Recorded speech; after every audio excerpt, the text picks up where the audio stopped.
Welcome back.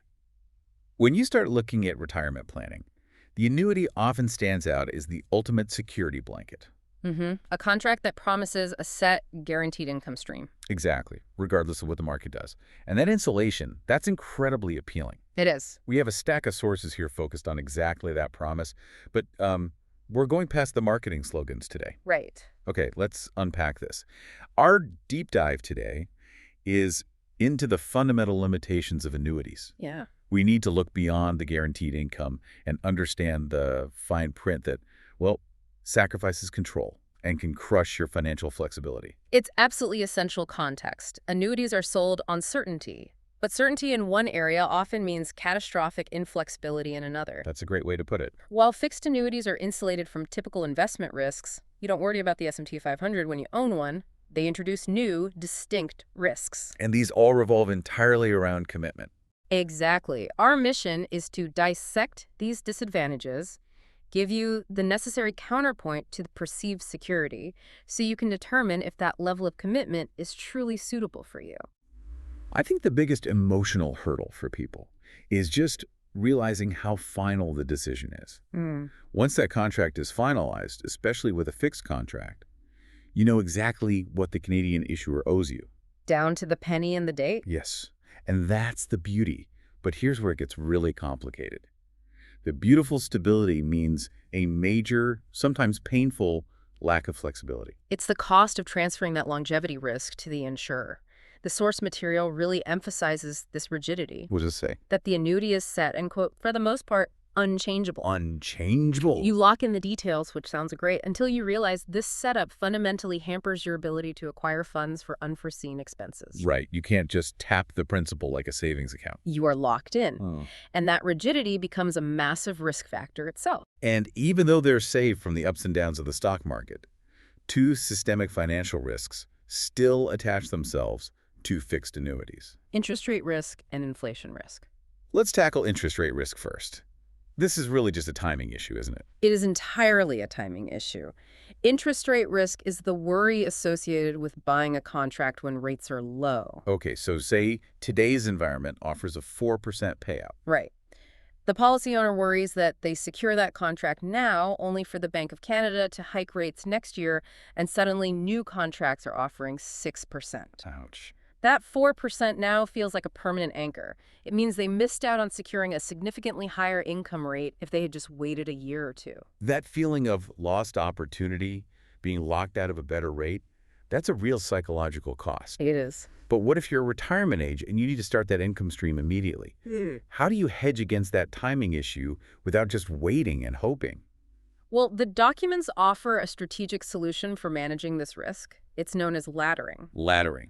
You manage the interest rate risk by not committing all your investment capital to a single annuity purchase at a single rate. Okay, so you spread it out. You spread that capital out. You buy a series of annuities, maybe 2 or 3 acquired over a number of years. So you average your rate over time. Exactly. This process allows the policy owner to potentially benefit if rates climb during that multi-year purchasing period. You diversify the rate risk across time. That sounds clever, but let me play devil's advocate. Go for it. If I spread out my purchases over 5 years, aren't I risking leaving a large chunk of my capital exposed to market volatility or inflation during those years when it's not yet in the annuity? That's a crucial caveat. You are trading one type of risk for another. I figured. The portion of capital that remains invested outside of the annuity during that laddering period is still exposed. So, yes, the strategy works best if you have a high degree of confidence that you can protect that residual capital. Or if your income need isn't immediate. Precisely. It highlights that even the solutions to annuity problems require careful, personalized planning. Okay, let's move to the other systemic risk you mentioned, which goes hand in hand with rate worries. Inflation. Annuities are famous for providing fixed, dependable income, but fixed is the problem when the cost of living keeps climbing. Inflation risk hits fixed annuities with brutal clarity. How so? Well, if you have a life annuity or a lengthy term annuity, and the cost of living climbs, say your housing costs climb 5% a year, Right. your fixed annuity payment will have less and less buying power over time. So you're getting the same dollar amount, But that dollar amount buys less and less food, less gas, less healthcare every single year. That erosion of purchasing power is a hidden massive limitation. Is there any way to inoculate your annuity against that kind of long-term wealth destruction? You don't have to fully accept it, no. This risk can be managed by acquiring an indexed annuity. An indexed annuity. This contract type is designed to increase its payout over time, tracking or partially tracking inflation. Okay, but there has to be a trade-off. This is where the trade-off gets real. Less is initially received in the annuity payment. The principal must be kept available to fund those larger future payments, meaning your starting income might be significantly lower than a traditional fixed annuity. So if a standard fixed annuity pays me $2,000 a month now, an index version might only pay, what, $1,500? Something like that, yes. But that $1,500 will grow while the $2,000 stays flat. Exactly. You have to decide if you need the highest income today or the most sustainable income later. It forces you to choose between your current needs and your future vulnerability. It does. It's an explicit acknowledgement that the fixed nature of a standard annuity is a long-term economic liability. That brings us to what I consider the most critical risk for anyone focused on their estate or legacy. Right. We've talked about inflexibility and inflation hitting your income stream, but the risk of capital loss can entirely wipe out your investment principal. This is the shock factor in annuity contracts. So what does this all mean for your estate planning? The risk of capital loss is absolute, specifically with a life annuity contract without a guarantee period. Without a guarantee. The moment the annuitant dies, any money invested in the contract that has not yet been paid out as benefits is retained entirely by the insurance company. It doesn't go to the estate. It does not go to the estate. It is not paid to a beneficiary. The contract ceases, and the insurer keeps the residual principal. That sounds like a serious potential windfall for the insurance company, especially if the annuitant dies early. It can be. So what strategies are in place to mitigate that total loss? Because otherwise, this is a dangerous gamble. There are 3 primary ways to counter this. The most common is the guarantee period. Okay, a guarantee period. By adding a guarantee period, say 10 or 15 years, you ensure that payments will continue to the beneficiary until the end of that period, even if you die early. But there's a trade-off. The trade-off, however, is that your monthly payments are inherently lower when a guarantee period exists because the insurer is taking on less mortality risk. That makes sense. The insurer is hedging its bet, so you get less income. What about the other strategies? You can also add a joint annuitant. A surviving joint annuitant continues to receive payments after the death of the first. Common for married couples. Very common. Provided both don't die simultaneously, the income stream continues. And third, directly related to the guarantee, you name a beneficiary who receives the contract's value if you die before that guarantee period expires. Let's look at the concrete example from our sources to make this capital loss risk stick. Yeah, this one is powerful. Because this is where the theory becomes brutally real and emotional. We have Nicholas. He's a widower, receives a $450,000 inheritance. He wants security, so he uses all of it to buy an immediate single life annuity. Crucially, he chooses not to elect a guarantee period. Because he wanted the highest possible monthly income. Right. He names no beneficiary. And the tragic ultimate outcome is that just 1 year after those annuity payments start, Nicholas unexpectedly dies. Oh, wow. Because he chose to maximize his monthly income and forego that guarantee. Neither his children nor his estate can claim the remaining principal. So the $450,000 is just gone. The entire sum, minus the 12 payments he received, is instantly retained by the insurer. It's a complete, permanent loss of that legacy. It is. You mentioned the alternative outcome. If Nicholas had opted for even a 10-year guarantee period, what would that have meant for his children? Well, if he had chosen that 10-year guarantee, his initial monthly payments would have been lower, yes. But upon his death 1 year in, his children would have received the remaining 9 years of payments, ensuring the majority of that $450,000 investment flowed to his estate. Brought to the insurance company. Exactly. That single choice guarantee or no guarantee dramatically shifts who bears the risk of premature death. We've established that the contract is inflexible, and the principal can be irrevocably lost upon death. But let's move on to the third major limitation. Okay. What about accessing funds in a non-death emergency? You need liquidity for a sudden medical bill or a home repair. This is a major trap. The sources are clear. Annuities offer very little liquidity because of all the restrictions and penalties. Yes, and it's critical to differentiate between the two main categories here, payout annuities and accumulation annuities. They treat your money very differently. Okay, so how do the withdrawal rules compare? A withdrawal is taking money from the invested sum separate from your regular payment. Right.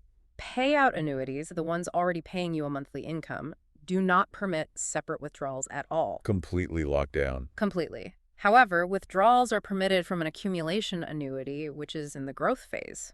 But there's a catch? There's a big catch. Huh? That access comes with a potential cost known as the market value adjustment, or MVA. A market value adjustment. MVA. That sounds like the insurer calculating how much money did we lose out on because you broke our contract early. That's a great conversational analogy for it. The MVA is essentially a penalty calculated by the insurer designed to recoup costs. And what's that calculation based on? It's based on three key factors. First, the time remaining until the investment's official maturity date. Second, the crucial interest rate factor. Comparing your locked-in rate to the current rate. Exactly. And third, the expenses incurred by the insurer in setting up the contract. So if I locked in a great rate 3 years ago, but current rates are terrible, the MVA penalty will be steeper. Precisely. If current rates are lower than your guaranteed rate, the insurer loses money when you walk away, so the MVA is designed to penalize you to make them whole. And withdrawals also affect your future income. They do. Any money you pull out reduces the principal that is available later to fund your final payout annuity. That makes accessing funds difficult, but what about terminating the policy entirely? Surrender. You need to know which annuities are essentially permanent sealed contracts. And the biggest non-negotiable lock applies to funds governed by specific Canadian retirement legislation. Which ones? Any annuity funded by the transfer of locked-in funds from a registered pension plan, a IRA, or a LEF. A locked-in retirement account or life income fund. Correct. Those cannot be surrendered. That money is permanently committed to providing retirement income by law. That is a critical detail. Why is the law so strict on those funds? It's paternalistic, really, but it's for protection. The legislation locks that money in place specifically to prevent individuals from spending their retirement capital prematurely. So the government wants to ensure that an income stream exists. Exactly. Once those ALRA or ILI funds go into an annuity, that commitment is irreversible. Wow. Permanently committed by law.